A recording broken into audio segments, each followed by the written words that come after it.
Steve is possibly one of the greatest guys in terms of remembering people's faces and names.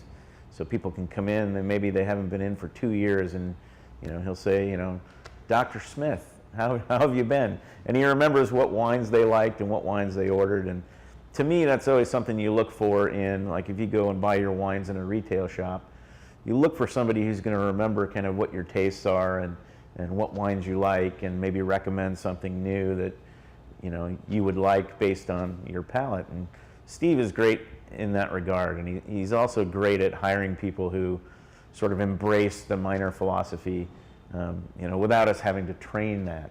I mean, you can teach people about wine, but you can't really teach people to be warm and friendly and hospitable. And so Steve's really good at getting people in the tasting room and getting staff that sort of embrace our philosophy.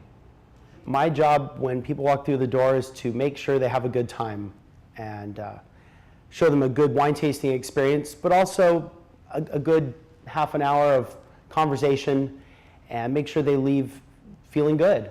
And we have great wines at our disposal to make that easy. So our job is just to ensure the customer experience is fabulous. We're not going to give you anything that we wouldn't drink ourselves.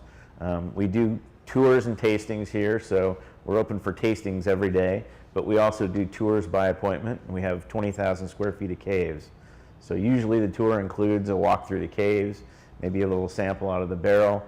If you come during harvest, we're probably going to take you out to see whatever's going on outside in the winery, whether it be grape crushing or people doing pump overs or punch downs. So it's a great time of year to come because you get to see the real nuts and bolts of winemaking. I think it's very easy for someone to find a new favorite here. We do a very diverse selection of wines. We're lucky to have a wine tasting room that can accommodate 20 to 30 people. It's still intimate, small. We find that many of our guests end up talking to each other, making new friends. We certainly have an intimate environment, and it keeps it a little cozy and fun. It can get a little loud and busy, but we enjoy that. It's great to see so many people having a good time.